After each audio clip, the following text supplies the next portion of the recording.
রিয়াজুল জান্নাহ Medina শরীফে আছে। কোথায় আছে? সবুজ কার্পেটে। সেখানে আমরা দুইটা সিজদা দেওয়ার জন্য ঘন্টার পর ঘন্টা অপেক্ষা করে বিরানির বাতের লাইনের মতো লাইন ধরতে হয়। এখন যারা গিয়েছেন তারা বুঝবেন এই কথা। আমরা গিয়েছি, অনেকে গিয়েছেন। বাদ দিবে না, বিরানি দিবে না, তাবরুক দিবে না। রসুলের পাশে রিয়াজুল জান্নাহ, রসুলকে একেবারে এক হাতের ভিতর রেখে, পাশে রেখে দুটা সিজদা দিতে পারা, ইয়া রাসূলুল্লাহ বলে সালাম দিতে পারা, এটা জীবনের অনেক বড় পাওয়া, ঠিক কিনা?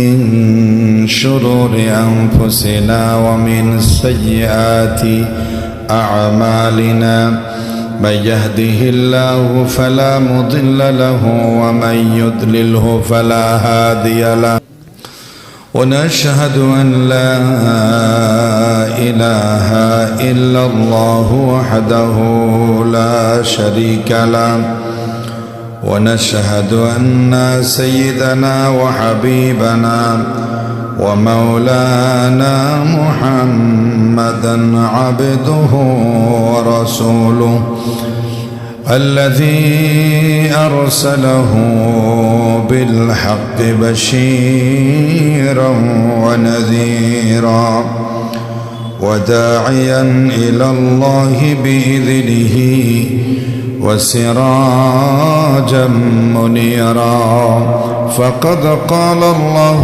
تعالى في كلامه المجيد وفي فرقانه الحميد أما بعد فأعوذ بالله من الشيطان الرجيم بسم الله الرحمن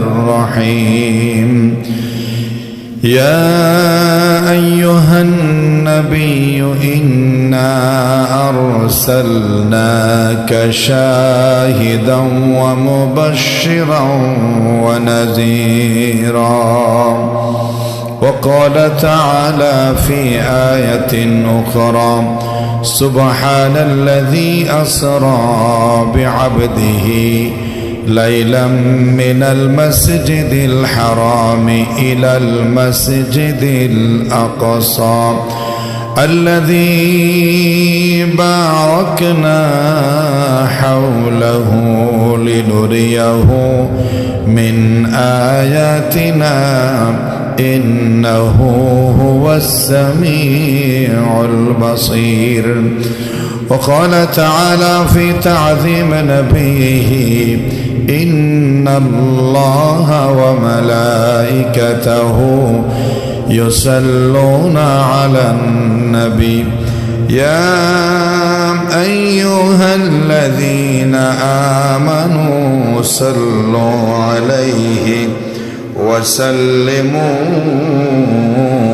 تسليما صلى الله على سيدنا محمد وآله وأصحابه وسلم بلغ العلا بكماله كشف الدجى بجماله حسنت جميع خصاله ये तेरी मेराज है कि तो लौहे कलम तक पहुँचा और मेरी मेराज है कि मैं तेरी कदम तक पहुँचा बलगल उला कशफत दुजा बिजमालिही हसनत जमीउ खिसालिही जिब्राइल डाके बारे बार खुले दाव আসমানের দোয়ার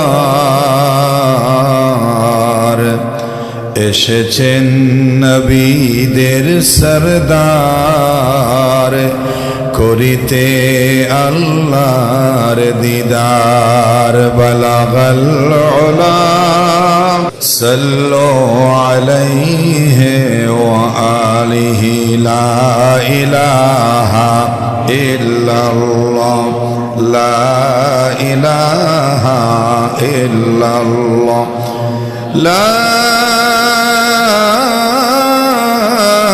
ইলাহা ইল্লাল্লাহ মুহাম্মাদুর রাসূলুল্লাহ সাল্লাল্লাহু আলাইহি ওয়াসাল্লাম। হচ্ছে আপনাদের শুনতে কোনো অসুবিধা হচ্ছে? আপনাদেরই তো মাইক, অসুবিধা হলো অসুবিধা। মেয়ের বাড়িতে যখন বাবা ভাই যায়, মেয়ের রান্না করা ভাত কেমন হয়েছে যদি ভাই থেকে জিজ্ঞেস করে, যদি লবণাক্ত হয়, যদি পানসা হয়, মেয়ের রান্না কেমন হয় যদি বিয়ের বাড়ি থেকে বাবার থেকে জিজ্ঞেস করা হয়, জীবনেও কি লবণ হয়েছে বলবে? ফানসা হয়েছে বলবে? বলবে মাশাআল্লাহ কি মজা হয়েছে, কার রান্না করছে কে? নিজের। আপনারা তো খারাপ বলবেন না, আপনারা বলবেন ঠিক আছে হুজুর। যাই হোক, লোহাগাড়া চট্টগ্রাম পশ্চিম কলাউজন কমর আলী শিকদার পাড়া সমাজ কল্যাণ পরিষদের উদ্যোগে আয়োজিত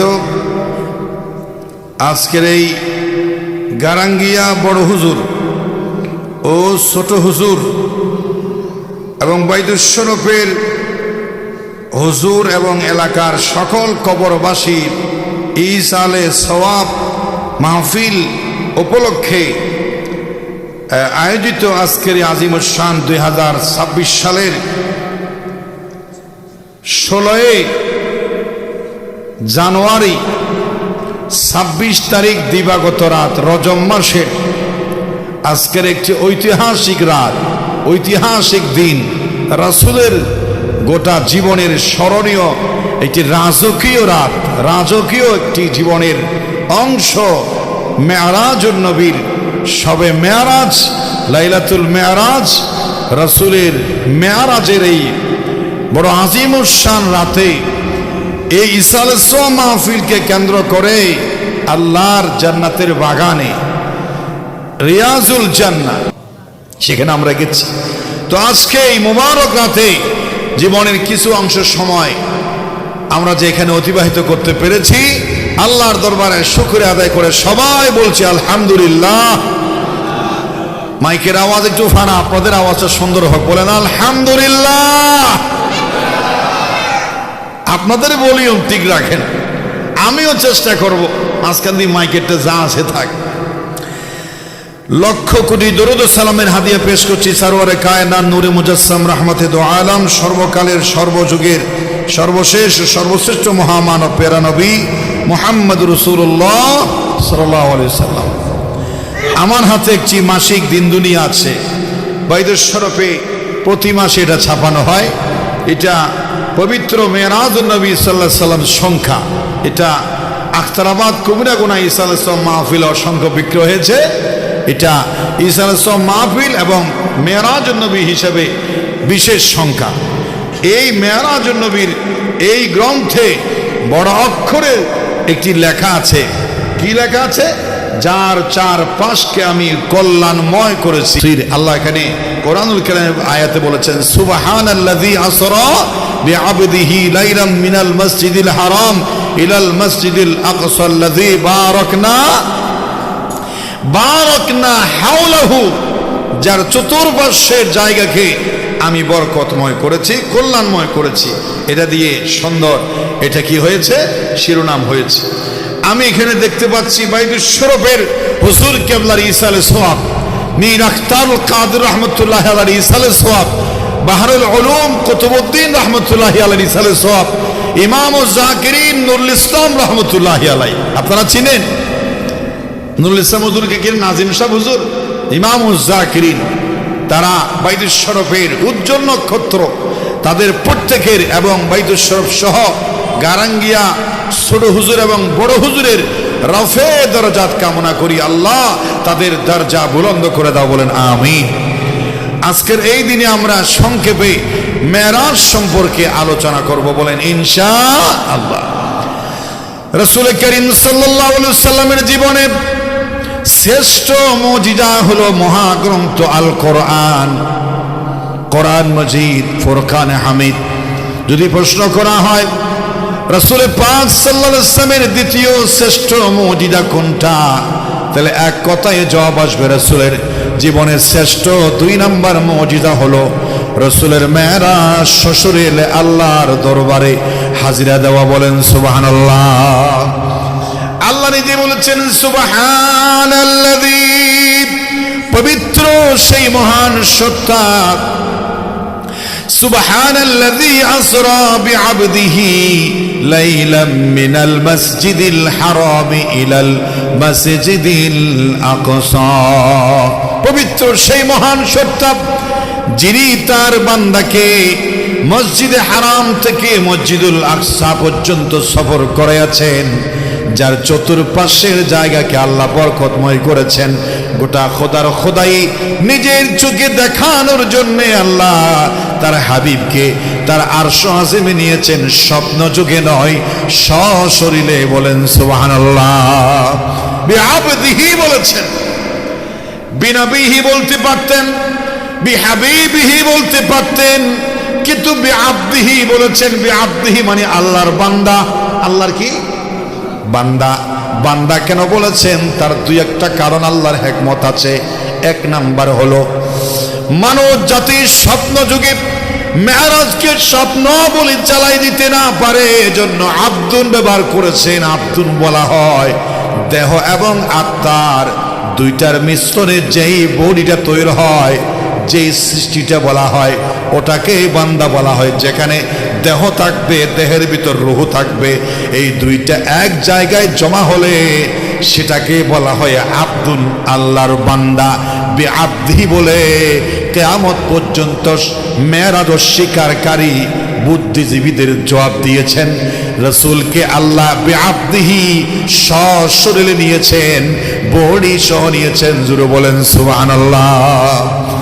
2 নম্বরে আব্দি কেন বলেছেন? আব্দুল মানে বান্দা। আব্দুল মানে কি? আমরাও কি আল্লাহর বান্দা। আল্লাহর নবীও আল্লাহর বান্দা, আমরাও আল্লাহর বান্দা। আল্লাহর নবী হচ্ছেন আল্লাহর শ্রেষ্ঠ বান্দা। মানব জাতি করে যখন 7 আকাশ পার করে, 7 জমিন 7 আকাশ, সিদরাতুল মুনতাহা, লা জামান লা মাকান, 70,000 নূরের পর্দা ভেদ করে বাইতুল মামুর পার করে আল্লাহর আরশ কুরসি সফর করে অল্প সময়ে আবার ফেরত। কোন সৃষ্টি, কোন বান্দা যেতে পারে না। নিশ্চয়ই এটা অন্য কোনো কিছু হবে। আল্লাহর সমকক্ষ কেউ যেন মানায়া না পেলে, শিরিক না করে, যাতে করে প্রকাশ্য রাসূল সাল্লাল্লাহু আলাইহি ওয়াসাল্লামের এই বিশাল পাওয়া, বিশাল এই শ্রেষ্ঠ মুজিজাকে আল্লাহর সাথে শিরিক না করে, আল্লাহর সন্তান, নাতি পুতি, আল্লাহর সমকক্ষ কেউ যেন মনে না করে। আল্লাহ বুঝাচ্ছেন আমার রাসূল আমার আরশ আজিম সারা দুনিয়া সফর করেছেন, এরপরও ইনি আমার বান্দা, সৃষ্টি স্রষ্টা একজন, ইনি হচ্ছেন আল্লাহ। আর মুহাম্মদ সাল্লাল্লাহু আলাইহি ওয়াসাল্লাম সহ তামাম দুনিয়ার সব আল্লাহর সৃষ্টি, বলেন সুবহানাল্লাহ। 2 নম্বরে আল্লাহ বলেছেন মিনাল মসজিদিল হারাম ইলাল মসজিদিল আকসা। ডাইরেক্ট আল্লাহ মেরাজে নেওয়ার জন্য দেওয়া দিয়েছেন। আবার মসজিদুল আকসায় কেন নিলেন? মসজিদুল আকসায় না নিয়ে সরাসরি আল্লাহ আরশের দিকে তুলতে পারতেন। এটা আরেকটা দাঁত ভাঙা জবাব দিলেন। রাসূল যখন এসে বলবেন আমি মেরাজ করেছি, জান্নাত জাহান্নাম, আরশ কুরসি লৌহ কলম সফর করেছি, কাফেররা আছে এমন দুষ্ট কিছু যারা এমনিও রাসূলকে কষ্ট দেয়, মিথ্যা প্রতিবর্ণনা করে, দিনে আঘাত দেয়, কথাগুলোকে ঠাট্টা জাদু বলে চালিয়ে দেয়, দিনের পর দিন কষ্টের স্টিম রোলার চালায়। আমার দয়াল নবী যখন মেরাজ করে বাড়িতে এসে বলবেন চাচারে আমি গতকাল মেরাজে গিয়েছিলাম, কি দেখেছেন? জান্নাত জাহান্নাম আরশ কুরসি লৌহ কলম 7 আকাশ সিদরাতুল মুনতাহা সব দেখে আবার রাতারাতি আমি আমার বাড়িতে চলে এসেছি। সবাই বলবে আপনার স্কুল ব্যাগটাও ঠিক নেই, পুরা পাগল হয়ে গেছেন। একটা মানুষ কখনো এক রাত্রে 7 আকাশ পার করে মহাশূন্যভেদ করে আল্লাহর আরশে যেতে পারে না। বিশ্বাস করি না, আপনাকে বিশ্বাস করি না, আপনি মিথ্যাবাদী পাগল জাদুঘর।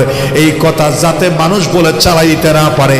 মানুষ ডকুমেন্ট চাইবে, তুমি যে আল্লাহর আরশে গেছো কি প্রমাণ আছে? তুমি যে জান্নাত দেখছো কি প্রমাণ আছে? তুমি যে জাহান্নাম দেখছো কি প্রমাণ আছে? কি ডকুমেন্ট আছে তোমার কথার পিছনে? দলিল কি, প্রমাণ কি? মানুষ যখন দলিল চাইবে, আকাশের ওপরে কোনো খবর তো আবু জেহেলদের জানা নাই। ওরা বললে আবু জেহেলরা হ্যাঁ না কিছুই ভোট দিতে পারবে না, হ্যাঁ না ভোট কিছুই দিতে পারবে না। কিন্তু যখন বলবে ও চাচা প্রথমে গিয়েছি বাইতুল মুকাদ্দাস মসজিদুল আকসা, এটা যখনই বলবে কাফেররা বলবে উপরে হিসাব তো জানি না, তবে বাইতুল মুকাদ্দাসের হিসাব জানি। যদি বাতিজা তুমি সত্যি রাতারাতি মসজিদুল আকসায় যাও, সম্ভব নয় 2-3 মাস ছাড়া।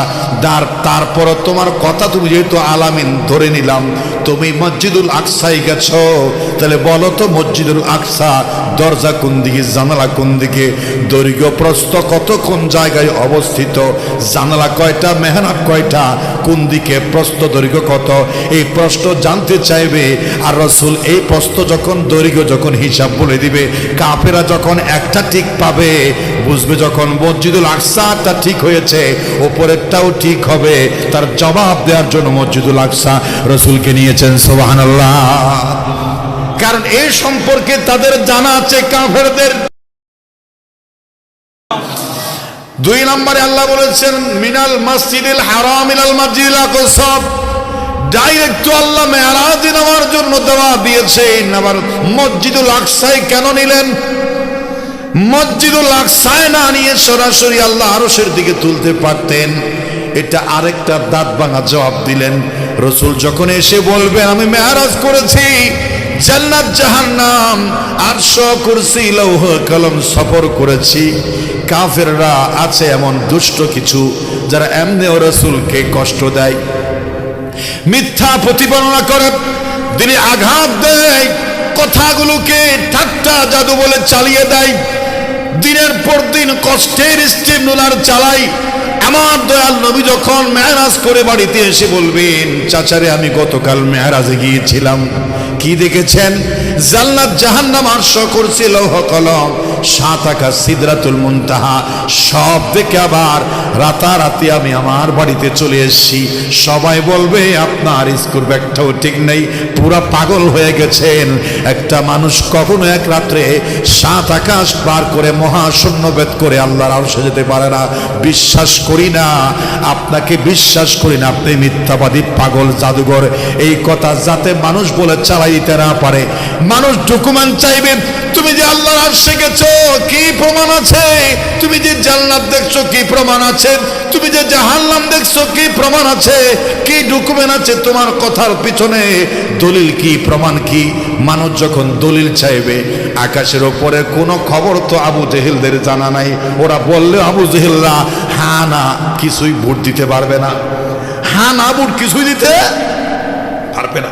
কিন্তু যখন বলবে ও চাচা প্রথমে গিয়েছি বাইতুল মুকাদ্দাস মসজিদুল আকসা, এটা যখনই বলবে কাফেররা বলবে উপরে হিসাব তো জানি না, তবে বাইতুল মুকাদ্দাসের হিসাব জানি।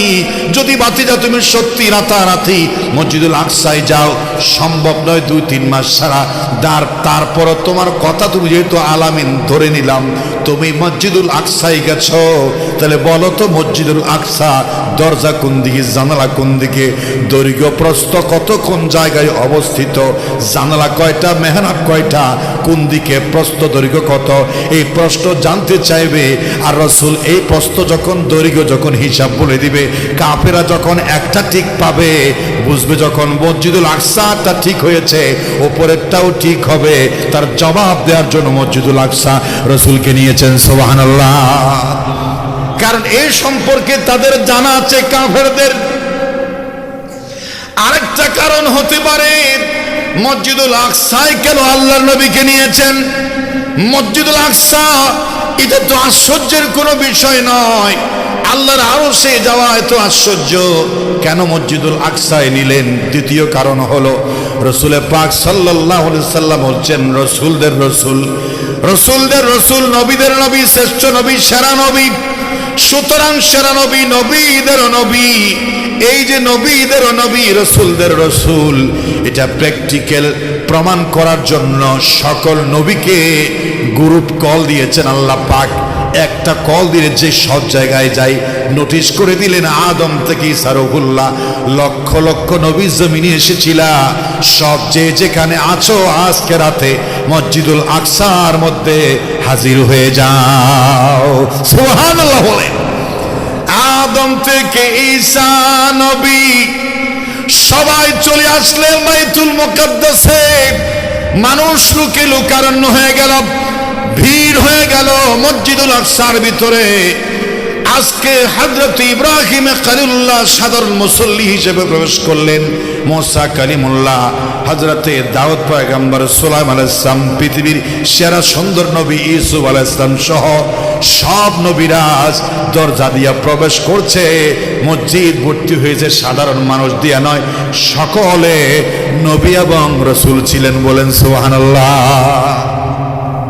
সবার সামনে একটা সৌজন্যের সাক্ষাৎ করতে হবে, আর সেখানে শুকরিয়া তান 2 রাকাত নামাজ হবে। সবাই তো নবী। হযরতে আদম আলাইহিস সালাম তো আদি পিতা। আমাদের সকলের পিতার নাম হলো হযরত আদম আলাইহিস সালাতু ওয়াস সালাম। আমাদের পিতা আছে 4 জন পিতা। আমাদের পিতা কয়টা? একজন হচ্ছেন আদি পিতা। কি পিতা? যিনি হচ্ছেন হযরত আদম আলাইহিস সালাতু ওয়াস সালাম। 2 নম্বরে হলেন মিল্লাতা আবিকুম ইব্রাহিম হুয়া সাম্মাকুমুল মুসলিমিন, গোটা বিশ্ব মুসলিম জাতির পিতা। জাতির পিতার নাম কি? নাম কি? 16-17 বছর এক সাধারণ মানুষটাকে জাতির পিতা বলে বইয়ের পৃষ্ঠায় লিখে দিয়েছে, সব জায়গায় তুলে দিয়েছে। বাঙালিরা ভুলে গিয়েছিল আসলে জাতির পিতা ইব্রাহিম। সেখানে শেখ মুজিবুর রহমান লাগিয়ে দিয়েছিল জাতির পিতা। 24-এর দামাল ছেলেরা গোমর ফাঁস করে দিয়েছে জাতির পিতা ইব্রাহিম, শেখ মুজিব গোড়ার ডিম। ঠিক কিনা? জাতির পিতাকে ইব্রাহিম, গোড়ার ডিম। মিছিল সারা বিশ্ব দেখেছে জাতির পিতা ইব্রাহিম, শেখ মুজিব।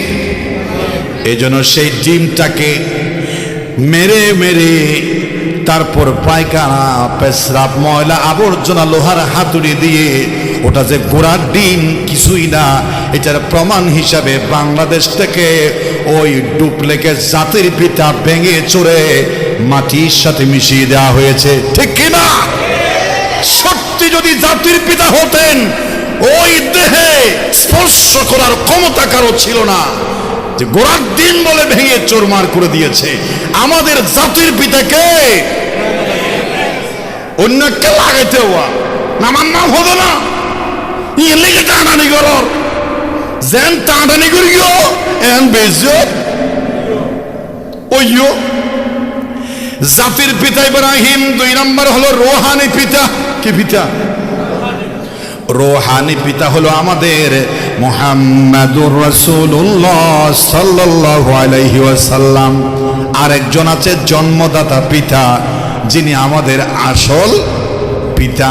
এই পিতা ছাড়া অনেক পিতা আমরা অনেকেই বানাই নিয়েছি। অনেক বাবা ভেঙে সাথর নিয়ে আই, বাবার লিস্ট অনেক বড়।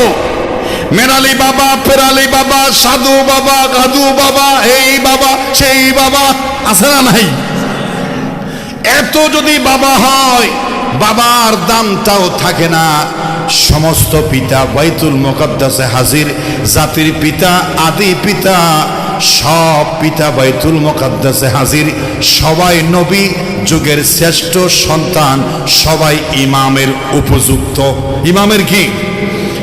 আজকের ইমামতি 2 রাকাত নামাজ হবে জামাত সহকারে। কে ইমাম হবেন? আদম আলাইহিস সালাম মনে করছেন আজকের সকল মুসল্লির ইমাম হওয়ার সৌভাগ্য আমার হয়ে যাবে, কারণ আমার সব সন্তান, আমি সকলের আদি পিতা, আমার একটা মর্যাদা আছে, সম্মান আছে, আজকের ইমামতি আমার নসিব হবে। যেতে চায় কিন্তু এজাজত তো দরকার আছে। তারপর ইব্রাহিম আলাইহিস সালাম বলেছেন মিল্লাত আবিকুম ইব্রাহিম, গোটা জাতির পিতা আমি ইব্রাহিম, আজকের ইমামতি আমার হকদার, আমি আজকের ইমাম হতে পারি। ভাগ্য যদি আমার লেগে যায়, জীবনে একবার যদি সকল নবীদের সামনে ইমামতি করতে পারি, আমার ডিগ্রি চলে আসবে, আমি নবীদেরও ইমাম, নবীদেরও। হযরতে মূসা কালিমুল্লাহ বলেন পৃথিবীতে অসংখ্য নবী এসেছেন, কিন্তু কারোর সঙ্গে আল্লাহ ডাইরেক্ট কথা বলে নাই, বলছে? কিন্তু মূসা কালিমুল্লাহ আল্লাহর সঙ্গে ডাইরেক্ট কথা বলেছেন। জলিলুল কদর পয়গম্বর, বনি ইসরায়েলের বড় রাগী পয়গম্বর, বড় আল্লাহর কাছের নবী, তিনি মনে মনে বলেন আমার যেই সম্মান আছে, যেই সম্পর্ক আল্লাহর সাথে ডাইরেক্ট কথা বলার, আজকের ইমামতি আমার নসিব হতে। হযরত সুলাইমান পয়গম্বর মনে করেন তোমরা সবাই ছিল মানুষের নবী, জিনের নবী, আমি হলাম শত শত হাজার হাজার মখলুকাত, কীট পতঙ্গ, পশু পাখি, সাগরের মাছ পর্যন্ত, এমনকি আকাশের বাতাসে সব কিছুর নবী আমি সকলের উপরে রাজত্ব করেছি, নবুয়তের দায়িত্ব পালন করেছি। আমার হুকুমে সাগরের মাছ, এমনকি হাওয়া বাতাস সব কিছু চলেছে। সুতরাং আজকের সম্মান আমার নসিব হতে পারে। আমি কি কম? আমার সেই সম্মান তো কোন নবীর নয়, ছিল না। দাউদ পয়গম্বর বলেছেন মনে মনে আজকে আমার কণ্ঠের সাথে কারো তুলনা চলে না। আমি যখন তেলাওয়াত করতাম, সাগরের মাছ মাঝখান থেকে পঙ্গপালের মতো সাগরের কিনারায় চলে আসতো, আকাশের উড়ন্ত পাখি থমকে দাঁড়িয়ে যেত, আকাশে বাতাসে সব চলাচল বন্ধ হয়ে যেত। আমি যখন তেলাওয়াত করতাম, পৃথিবীর সচল অবস্থা অচল হয়ে যেত। আমার একটি কণ্ঠে তেলাওয়াত শোনার জন্য গোটা দুনিয়া পাগল ছিল। আজকের ইমামতি আমার সুকণ্ঠের অধিকারী হিসাবে, আমার কণ্ঠে আজকের কেরাত সবাই শুনবে।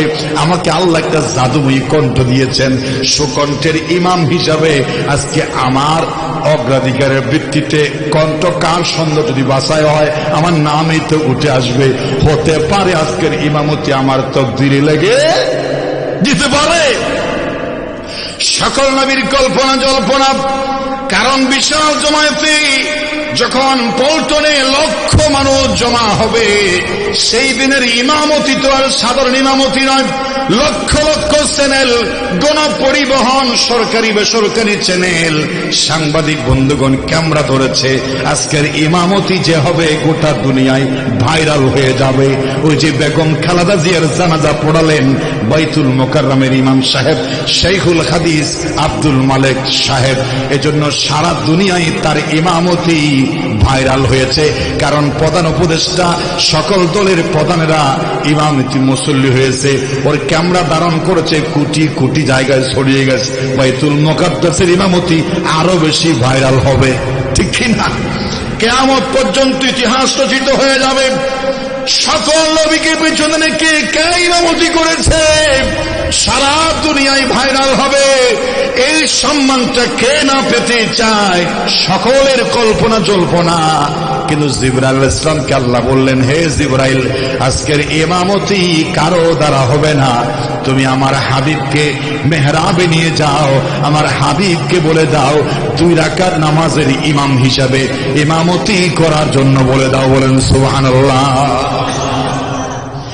ও জাতির পিতা ইব্রাহিম, তুমি এমনি সেরা, তুমি মূসা কালিমুল্লাহ সেরা, আদি পিতা 120 লম্বা, তুমি সেরা। মূসা তোমার পয়গম্বর, তুমি সেরা। দাউদ পয়গম্বর, তুমি কণ্ঠের অধিকারী, তুমি সেরা। আল্লাহ বুঝাই দিলেন সবার যার যার জায়গায় সেরা, কিন্তু আমার হাবিব যেখানে থাকেন, আমার হাবিবের উপরে কেউ সেরাগিরি দেখাতে পারে না। বলেন সুবহানাল্লাহ। আল্লাহ পাক বলেছেন সুবহানাল্লাযী আসরা বিআবদিহি লাইলাম মিনাল মাসজিদিল হারাম ইলাল মাসজিদিল আকসা। এজন্য সকল নবীদের ইমাম হিসেবে প্র্যাকটিক্যালি নবীদের নবী, রাসূলদের রাসূল, ইমামুল মুরসালিন হিসেবে প্র্যাকটিক্যালি ডিগ্রি দেওয়ার জন্য আল্লাহ তার হাবিবকে মেরাজে নামার আগে বাইতুল মুকাদ্দাসে সকল নবীকে তার মুসল্লি বানিয়ে তাকে ইমামের ডিগ্রি দিয়েছেন। সুবহানাল্লাহ। প্র্যাকটিক্যালি এটা একটা কারণ হতে পারে। রাসূল পাক সাল্লাল্লাহু আলাইহি ওয়াসাল্লামকে যখন মেরাজ থেকে সে সকালবেলা প্রথমে দেখা হয়েছে আবু জেহেলের সাথে। আবু জেহেল তো আমার রাসূলের সঙ্গে সব সময় ঠাট্টা করত, কষ্ট দিত, আঘাত দিত, বেইজ্জতি করার চেষ্টা করত, দোষ খুঁজত। সেদিনও আবু জেহেলের সঙ্গে আমার রাসূলের দেখা হয়ে যায়। নিজের থেকে জিজ্ঞেস করে ভাতিজা সহস্র আবু বকর, ওমর, উসমান, আলী এদেরকে তো একটা না একটা কথা বলে ধোঁকা দিয়ে বোকা বানাও। আজকে নতুন কোন কথা কি তুমি তাদের বলবা? যদি থাকে আমাকে বলতে পারো। আজকে নতুন কিছু বলবা? প্রতিদিন তো একটা না একটা বলে তাদের ধোঁকাবাজি করো। নাউজুবিল্লাহ বলেন। আজকে কি কিছু বলবো? যখন এই কথা বললেন রাসূল সঙ্গে সঙ্গে সুযোগ পেলেন। এই তো সুযোগ আমার চাচাকে আমার গত রাত্রে মেরাজের কথা বলা। হে চাচা, নতুন খবর আছে। আমি গতকাল রাত্রিতে খানায় কাবায় শুয়েছিলাম, হাতিমে কাবার পাশে হাজরা আসওয়াদ ঘেঁষা এই জায়গায় আমি শুয়েছিলাম। গভীর রাত্রে আল্লাহ রাব্বুল আলামিন জিবরাইল, মিকাইল ফেরেশতা দিয়া আমাকে খোদার খোদাই, জান্নাত, জাহান্নাম, আরশ, কুরসি, লৌহ কলম, বাইতুল মুকাদ্দাস হয়ে সব দেখেছি।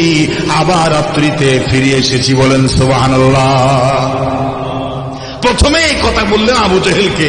আবু জেহেল বলছে ঠিক আছে, এই তো পেয়ে গেলাম, তোমাকে পাগল বানানোর, মাথা খারাপ বানানোর দলিল করছিলাম, এর দ্বারা প্রমাণ হয়ে গেল আজ তোমাকে সমাজ থেকে বিচ্ছিন্ন করে ফেলবো। দিল এক দৌড়। এই কথাটা প্রথমে বলতে হবে আবু বকর রাদিয়াল্লাহু তাআলা আনহুকে, কারণ তার বিশ্বস্ত মানুষ, সে সমাজের সম্ভ্রান্ত ব্যক্তি, ভিআইপি লোক। তার একটা কথা হাজার কথার চাইতে দাম বেশি। ব্যবসায়ী, ভিআইপি, উঁচু বংশের, কুরাইশ বংশের। আবু বকরের সামাজিক মর্যাদা অনেক উপরে ছিল। হযরত আবু বকরকে যদি আমি আমার দলে বিরাতে পারি, মুহাম্মদকে বেইজ্জত করা আমার ওয়ান টুর ব্যাপার। নাউজুবিল্লাহ বলেন। দৌড়ে চলে গেল আবু বকরের কাছে। বকর, আবু বকর রে, খবর কি? কিন্তু শুনছো কি? শুনছো কি হয়েছে? তোমার নবী মুহাম্মদ, ভাতিজা মুহাম্মদ মাতা শেষ। সে বলে গতকাল রাত্রিবেলায় বাইতুল মুকাদ্দাস হয়ে জান্নাত, জাহান্নাম, আরশ, কুরসি, লৌহ কলম দেখেছে। এটাকে বিশ্বাস করা যায়? আমি তো আগে থেকে বলছি লোকটা পাগল, আজ তা প্রমাণ হয়ে গেল। নাউজুবিল্লাহ বলেন। আবু জেহেল বলছে চাচা। আবু বকর সিদ্দিক বলছেন ও আবু জেহেল, শুধু একটা কথা জিজ্ঞাসা করি, তুমি কি আমার নবীর জবান থেকে শুনেছো নাকি মাঝখানে কোনো লোক আছে? বাড়াই তাড়াই বলছে, সরাসরি শুনছো কিনা? আর আবু বকর, আমি নিজেই ভাতিজা মুহাম্মদের কাছ থেকে শুনেছি, মাঝখানে কোনো লোক নাই। আবু বকর রাদিয়াল্লাহু তাআলা বলছেন চাচা, যদি আমার নবী মুহাম্মদ, বন্ধু মুহাম্মদ এই কথা বলে থাকে, তোমার সামনে আমি বলে দিলাম, মেরাজের সত্যতা বিশ্বাসকারী হিসাবে আমি আবু বকরের নাম 1 নম্বরে রাখতে পারো। বলেন সুবহানাল্লাহ।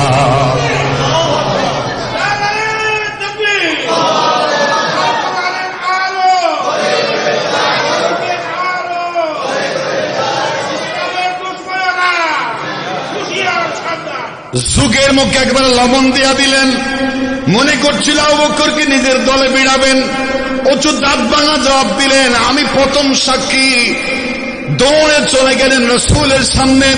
ইয়া রাসূলুল্লাহ, আপনার মুখ থেকে বলার দরকার নাই, গত রাতের মেরাজের কথা আমি আবু জেহেলের মুখে শুনেছি। শুধু একটা কথা আপনার থেকে শুনতে চাই, ওই কথাগুলো আপনি বলেছেন কিনা? আমার রাসূল বলছে আবু বকর রে, আমি বলেছি। সঙ্গে সঙ্গে রাসূলের সামনে আবু বকর বলে দিয়েছেন, ইয়া রাসূলুল্লাহ, আপনার মেরাজের সত্যায়নকারী আমি আবু বকর 1 নম্বরে। বলেন সুবহানাল্লাহ। রাসূল চোখ থেকে পানি বের করলেন, কারণ আজকের এই সংবাদ কিভাবে বলবেন, মানুষ তাকে কিভাবে নেবে, কিভাবে মোকাবেলা করবে, নিজের পাশে কাকে পাবে, কেউ বিশ্বাস করবে কিনা, নাকি দূর দূর করে পাগল বলবে। এই আশ্চর্যজনক সংবাদ কিভাবে প্রচার করবেন, প্রকাশ করবেন, ভয়ের মধ্যে ছিলেন। এটা আল্লাহ রসুলও জানে, এই কথা সহজে বিশ্বাস করবে না। কিন্তু আবু বকর যখন বললাম বিশ্বাস করেছি, রসুল এত বেশি খুশি হয়ে গেলেন, খুশি হয়ে বলছেন, আবু বকর রে, এতদিন পর্যন্ত তোমার নাম ছিল শুধু আবু বকর, নাম ছিল কি? শুধু আবু বকর। মেরাজকে কেন্দ্র করে প্রথম বিশ্বাস করে আমার হাতকে শক্তিশালী প্রথম করেছ, আমার বুকে বল দিয়েছ, আমাকে শক্তি সঞ্চার করেছ রে আবু বকর। আমি সাহস পেয়েছি, খুশি হয়েছি।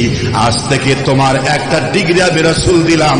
আজ থেকে তোমার নাম শুধু আবু বকর নয়, আবু বকর সিদ্দিক। বলেন সুবহানাল্লাহ।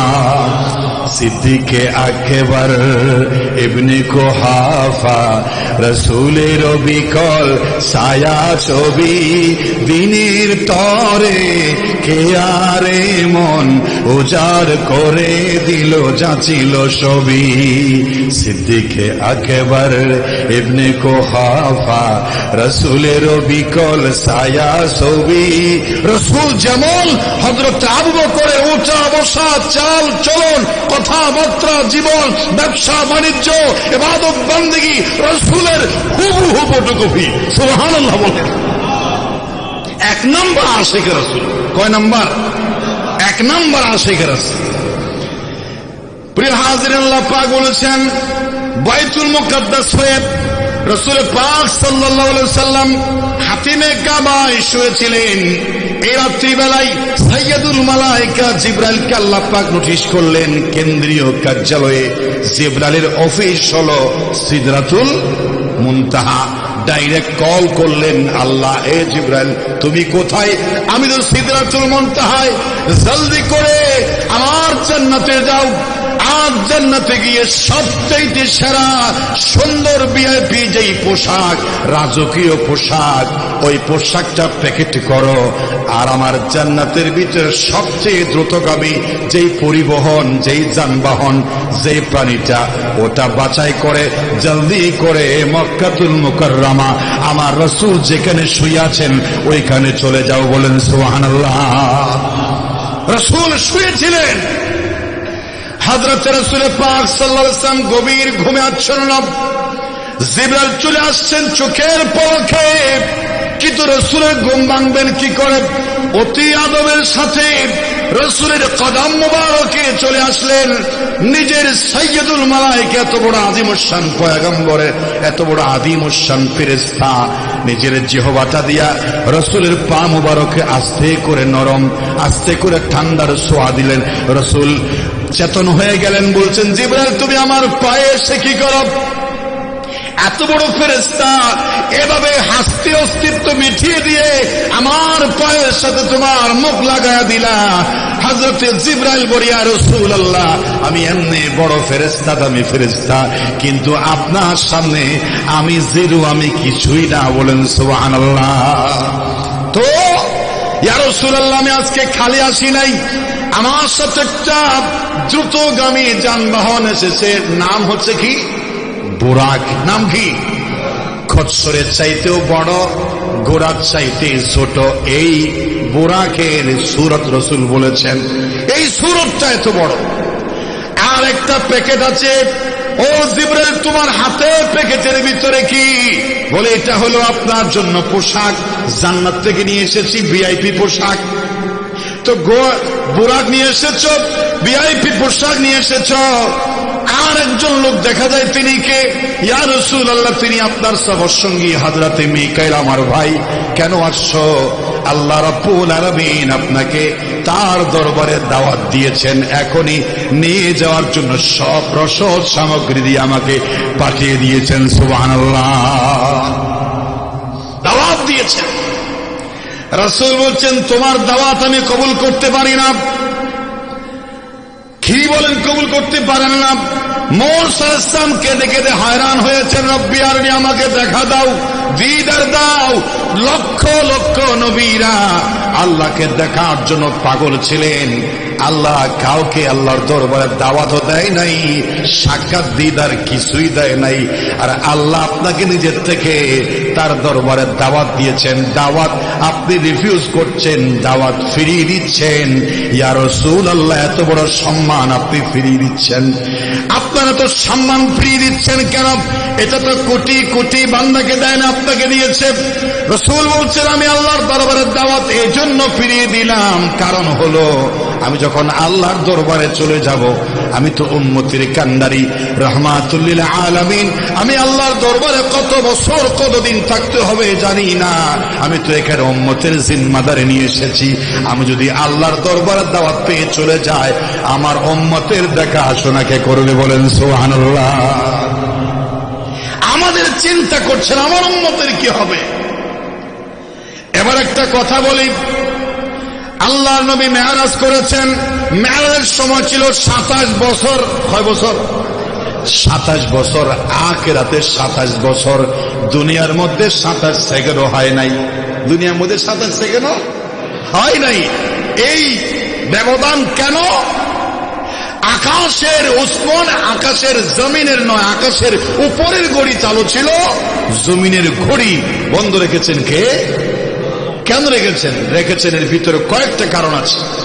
এক নাম্বার কারণ হলো রাসূল পাক সাল্লাল্লাহু আলাইহি ওয়াসাল্লাম বলেছেন, আমার উম্মতের জিম্মাদারি যদি কেউ না নেয়, আমি আল্লাহর দাওয়াত পর্যন্ত গ্রহণ করতে পারি না।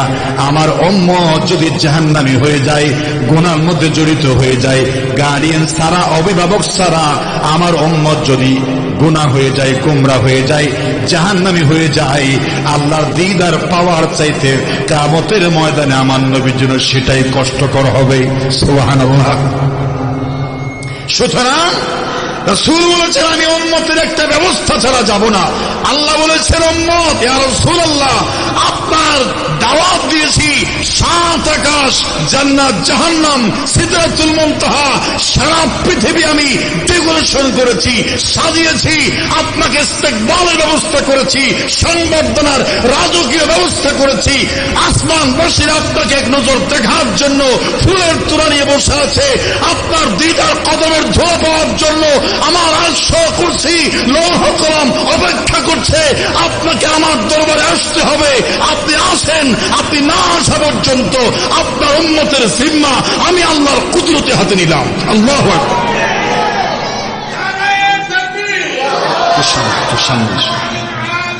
সামনে আসেন, একটু জিকির করবেন আর ফাঁকা জায়গাগুলো ভরাট করবেন। এটা তো ছোট জায়গা, মসজিদ, অনেক লোক এখানে আঁটাআঁটি করে দাঁড়িয়েছে। আমি একটু বলবো যে আপনারা একটু সামনে আসার জন্য, একটু সামনে আসেন। রহমতের ছায়া, রহমতের বাগান। আরেক ভাইকে সুযোগ করে দিন, এটাও ইবাদত। মাহফিলে কারো পাশে যাতে কোনো জায়গা না থাকে, একটু সামনে। আর বারান্দার মানুষগুলো ফাঁকা জায়গায় প্রবেশ করেন, যাতে পরবর্তীতে কেউ আসলে বসতে পারে, দাঁড়ানোর ছেলেরা যাতে করে বসার জায়গা পায়। কেমন ভালোবাসা! আলোচনার মাঝখান দিয়ে আমাকে যেন এটা বলতে না হয়, আলোচনার মাঝখানে বিচ্ছিন্ন হয়ে যাবে। মেরাজ হচ্ছে সর্ব সুন্দর, আকর্ষণীয়, শ্রেষ্ঠ একটি আলোচনা। এর চাইতে সুন্দর কোনো আলোচনা নাই। রাসূলের জীবনের পরম পাওয়া, রাসূলের জীবনে শ্রেষ্ঠ একটি স্মরণীয় দিন মেরাজ। এটা অনেক অনেক বেশি মজা, আকর্ষণীয় এবং গুরুত্বপূর্ণ মেরাজের আলোচনা। এখানে মাঝখান দিয়ে কথা যদি আবার বলতে হয়, তাহলে আমার আলোচনা বিচ্ছিন্ন হয়ে যাবে। এখানে তো আরো জায়গা আছে, একটু সামনে আসতে পারবে। একটু জিকির করেন, লা ইলাহা ইল্লাল্লাহ।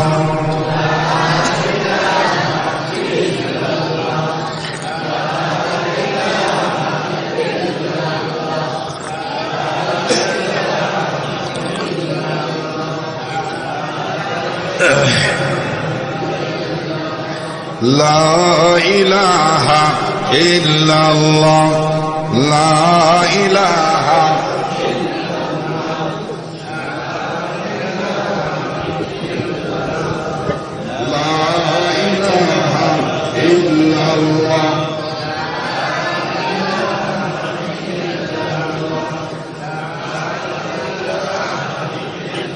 লা ইলাহা ইল্লাল্লাহ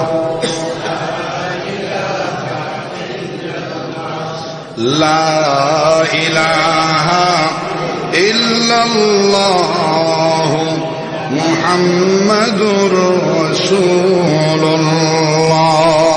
সবাই বলেন সাল্লাল্লাহু আলাইহি ওয়াসাল্লাম। বলেছিলাম তারপর আপনি আসেন, এই যে একটা কথা বললেন, সারা দুনিয়ার উম্মতের জিম্মাদারি কার হাতে নিলেন? আল্লাহ বলেছেন জিম্মাদারি নেওয়ার তরিকাটা এমন হলো, আমি কার মাধ্যমে তোমার উম্মতের জিম্মা নেব। এজন্য আপনি আসেন, আমি গোটা পৃথিবীর চলা গতি বন্ধ করে দেব। যেভাবে রাখছেন আপনার উম্মতকে আমার দরবারে যদি 1000 বছর থাকেন, সেভাবেই পাবেন আপনি আপনার উম্মতকে ঘুমের ভিতর রেখে দেওয়ার জন্য পৃথিবীর ঘড়ি আমি আল্লাহ বন্ধ করে দিয়েছি। সুবহানাল্লাহ। রাসূলের জিম্মাদারি কে পালন করবে? উপযুক্ত কেউ নাই, এজন্য অফিস বন্ধ। অফিস কি? অফিস চালাবে কে? আল্লাহ বলছেন গোটা পৃথিবীর অফিস বন্ধ করে দিয়েছে আমি আল্লাহ পাক। এই ক্ষমতা আল্লাহ আছে না নাই? আপনারা বলতে পারেন হুজুর বন্ধ করলেন কেন? কিছুদিন চলতে পারত না? না না, চলতে পারত না। ইতিপূর্বে মূসা আলাইহিস সালামকে আল্লাহ পাক নিয়েছিলেন তুর পর্বতে 40 দিনের জন্য, তাওরাত দেওয়ার জন্য। তুর পর্বতে মূসা আলাইহিস সালামকে নিয়েছিলেন, দায়িত্বটা দিয়েছিলেন তার ভাই হারুনকে। 40 দিনের জায়গায় 20 দিন বেসছিলেন হযরতে মূসা। 20 দিনের অ্যাবসেন্সে বনি ইসরাঈলেরা গোবর্ষ পূজা করেছিল, শিরকের সাথে জড়িত হয়ে পড়েছিল, গুমরা হয়ে গিয়েছিল। হারুন আলাইহিস সালাম পর্যন্ত জাতিকে তাওহীদের উপর রাখতে পারে নাই। অভিজ্ঞতা আছে, মূসা আলাইহিস সালামের অ্যাবসেন্সে মাত্র 40 দিনে 60 দিনে জাতি নষ্ট হয়েছে। আর আমার নবী যদি 27 বছর আল্লাহর আরশে সফর করে উম্মতে মুহাম্মদী শিরিক বেদাতে গুনায় জড়িত হয়ে আমল তছনছ হয়ে যাবে, জাহান্নাম নিশ্চিত হবে, জান্নাতি কমে যাবে। এই রিস্ক আল্লাহ নিলেন না। যাও, মূসা আলাইহিস সালামকে গড়ি চালু রেখেছিলাম, জাতিরা বরবাদ হয়েছে। আমার উম্মত নবীর শেষ নবীর উম্মত যাতে বরবাদ না হয়, পুরো পৃথিবীর অফিস লক করে বন্ধ করে দিয়ে আমি আমার দরবারে আমার দোস্ত যতদিন থাকবেন, গোটা দুনিয়ার চলা আল্লাহ আমাদের আমল ঠিক রাখার জন্য বন্ধ করে দিয়েছিলেন। সুবহানাল্লাহ। এবার আসেন কেন বন্ধ করেছেন? আরেকটা কারণ হতে পারে, সময় যে আল্লাহর গোলাম, সময় যে স্বাধীন কিছুই নয়, সব কিছুর উপরে কার কর্তৃত্ব? আমরা বলি time and tide wait for none, সময় এবং নদীর স্রোত কারো জন্য অপেক্ষা করে না। আল ওয়াক্তু লা ইয়ান্তাজিরু লি আহাদিন। ভাই, গড়ি ঠিক ঠিক চলে, পৃথিবীর কারো ক্ষমতা নাই সময়কে স্টপ করে রাখা। আল্লাহ বলছেন কারো ক্ষমতা নাই, কিন্তু আল্লাহর ক্ষমতা আছে না নয়? কাদের কুদরত দারি বরকমাল, আনতা রব্বি আনতা হাসবি জুল জালাল। সাগর নদীর স্রোত সময় কেউ বললে দাঁড়ায় না, তবে আল্লাহ বললে। সেজন্য সময়ের উপরও আল্লাহর কর্তৃত্ব আছে। সময় যে আল্লাহর সৃষ্টি, আল্লাহর গোলাম, আল্লাহর হুকুমের গোলাম। সময় যে আল্লাহর হুকুম ছাড়া একটা কদম সামনে যেতে পারে না। গোটা দুনিয়াকে সেটা বোঝাবার জন্য সময়কে আল্লাহ পাক হরা বেরেক রেখেছিলেন। সুবহানাল্লাহ। 27 বছর হরা বেরেক, আল্লাহু আকবার বলে। যেটা কেউ পারে না, সেটা পারেন কে? আগুনের ধর্ম হচ্ছে জ্বালিয়ে দেয়া, কিন্তু আগুনও কার গোলাম? এটা প্রমাণ করার জন্য ইব্রাহিম আলাইহিস সালামকে যখন আগুনে ফেলে দিলেন, আবু জেহেল, সেই নমরুদ এবং তার ছেলেবেলারা বলছে আমাদের শত্রুকে জ্বালিয়ে দাও, কিন্তু আগুন তো কার গোলাম? আল্লাহ পাক আজকে নোটিশ কোন মানুষকে দেয় নাই। নোটিশটা, হুকুমটা কোন চার পায়া জির ইনসান মখলুকাতকে নোটিশ করেন নাই। আল্লাহ বোঝাতে চাইলেন আমার নোটিশ সবাই শোনে, সব আমার গোলাম। আজকের নোটিশ করলাম ডাইরেক্ট আগুনকে। সুবহানাল্লাহ। আল্লাহ পাক বলেন কুলনা ইয়া নারু কুনি বারদাও ওয়া সালামান আলা ইব্রাহিম। এ আগুন, এ কি আগুন? কি মানুষ নেই? আগুন কি ফরান আছে না? আগুন কি কথা বলতে পারে? কিচ্ছু বলতে না পারো, কিন্তু আগুন কার গোলাম? আগুনের জ্বালাবার ক্ষমতা নাই, এটা আল্লাহ প্রমাণ করলেন। আগুন নিভাই দিতে পারতাম, আগুন নিভে যা বললে নিভে যেত, কিন্তু আমি আরো প্রকাশ করে দেখাই দিলাম আগুন জ্বলবে কিন্তু আগুন পুড়বে না। কুলনা ইয়া নারু কুনি বারদান ওয়া সালামান আলা ইব্রাহিম। তামাম নমরুদের গোষ্ঠীরা দেখবে আগুন জ্বলতেছে, কিন্তু আগুন পোড়াবার ক্ষমতা হারিয়ে ফেলেছেন। মানুষ মনে করতেছে আগুনের ক্ষমতা নাই।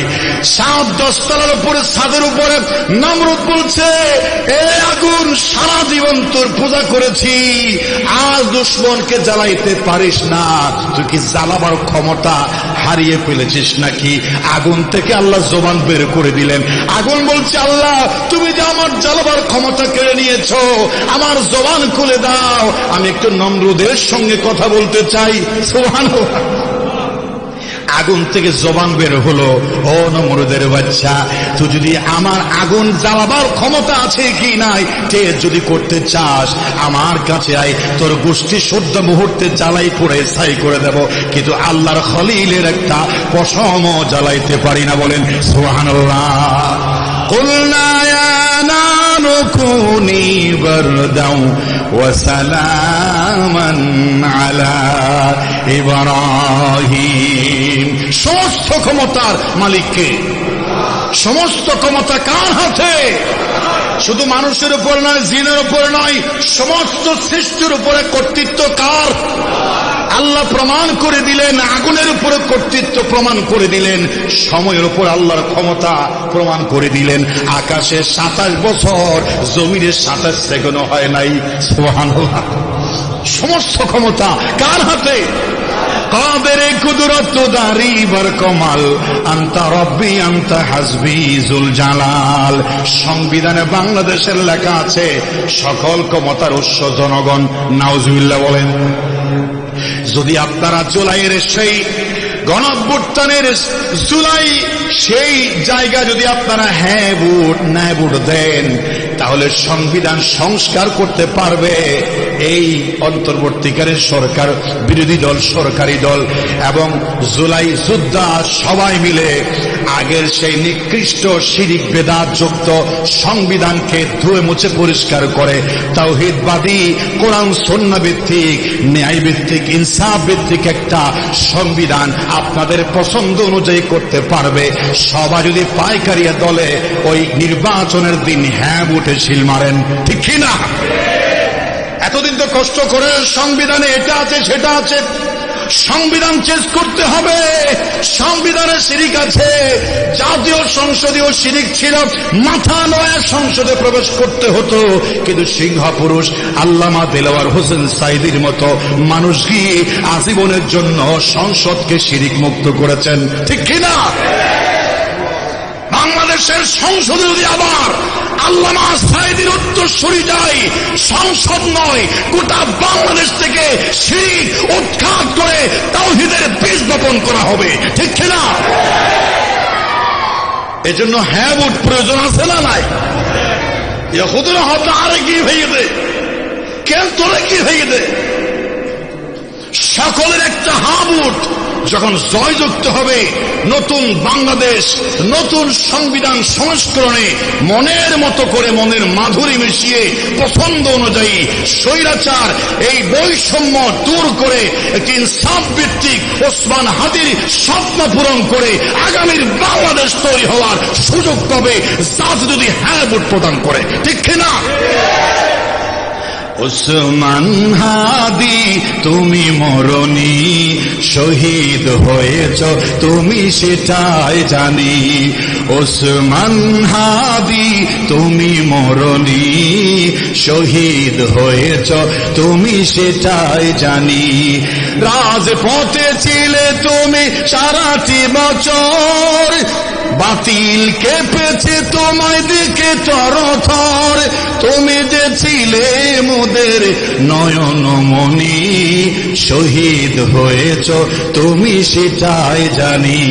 বাতিল্লাহ এক হাদিকে হত্যা করতে গিয়ে চরম ভুল করেছে, বাংলাদেশে লক্ষ হাদির আবির্ভাব ঘটিয়ে দিয়েছে, ঠিক কিনা? ওরা এখন ভুলের মাসুল দেবে। আজ থেকে বাংলাদেশে ঘরে ঘরে ওসমান হাদির জন্ম হয়েছে। আব্দুর রহিম আল মাদানী মাইকে ওপেন বলেছে, আমার পরবর্তীতে সন্তান যদি ছেলে হয়, আমার ছেলের নাম হবে ওসমান হাদি, ঠিক কিনা? কলাউদ্দিন সহ লোহাগাড়া বাংলাদেশের ৬৬ জেলা ৬৮,০০০ গ্রামে গঞ্জে ওসমান হাদি নামে নতুন ছেলের জন্ম নেবে। ঢাকায় ওসমান হাদি নামে তাওহীদের বীজ বপন করতে নতুন প্রজন্ম তৈরি হবে, ঠিক কিনা?